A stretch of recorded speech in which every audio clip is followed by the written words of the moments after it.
life na to parang Jay Woods. Alam mo bang parang nasa ibaba lang ang mga wala pang muwang.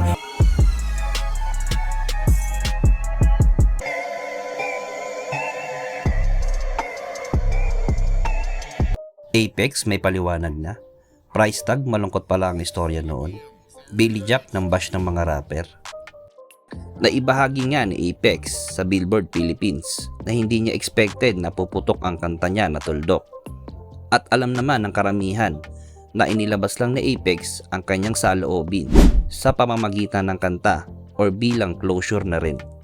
Nung February kasi, umaten ako ng Shift Up Anib, katulad nung kwento ko doon sa kanta. So, doon ko siya na siguro na parang, wala na to, hindi na ako makakabalik. So, ginawa ko siya parang bilang closure na rin. Para kasi sa tuwing, halimbawa may magpapapicture sa akin, Sir, kailan next battle mo? Ganito, ganyan.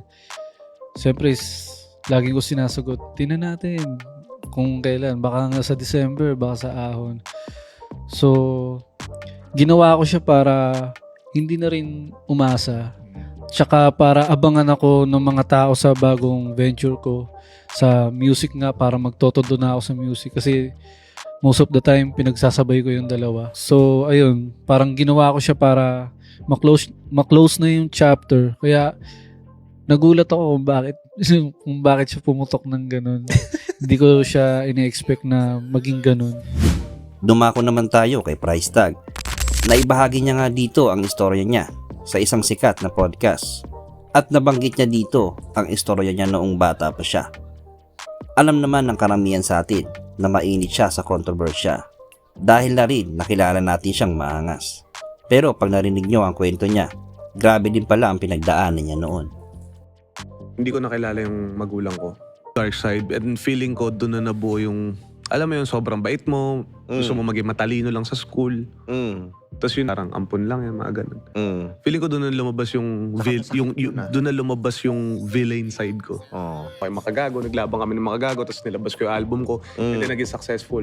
And then yung tuloy-tuloy na yun, eto na. Naglabas ako ng malaking pera sa mga negosyo ko, nag-pull out ako ng mga businesses, na boom, COVID, pandemic. So nalugi ako ng milyon-milyon dun. So walang gulo, away na nangyari. Pero syempre social media, price tag yan eh. Pag konting ano dyan, masamang tao yan. Ano yan eh. Ayan pag-gangster masyado. Ayan tanggap ko. Tanggap ko yung tingin sa akin. Kasama yun eh. Lalo sa social media lang yan eh. Pero pag sa totoong buhay naman, hindi ganyan eh.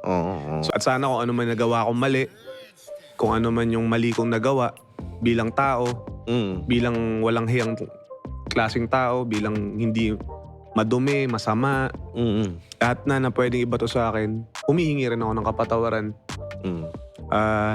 Hindi, kung iniisip na ibang tao na hindi ako para magbago o ano, hindi, nagkakamali sila doon.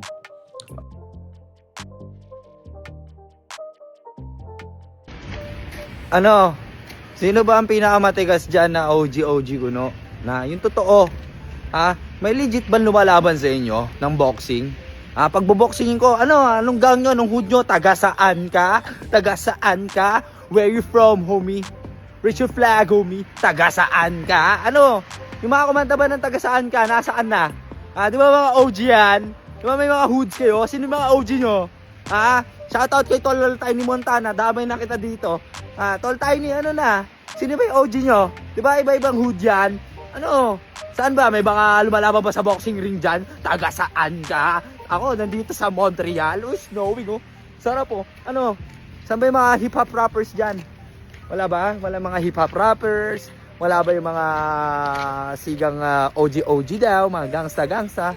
Mga karanginan nyo. Kay Billy Jack sa boxing? Baka sabihin nyo, hindi ka naman hip-hop. Anong hindi hip-hop? Gangsta din ako dati. Diba? May mga rap din ako. Kaya nasa na kayo? Taga saan ka? Magtago kayo. Isa-isayin kayo yung mga piling OG. Nyeta kayo. Wala namang marunong lumaban talaga sa inyo ng one-on-one. Puro kayo, gang. Ayun gang. Asan yung gang nyo? Nanyo, ha? Agigil kayo. Ito ang view. Andito,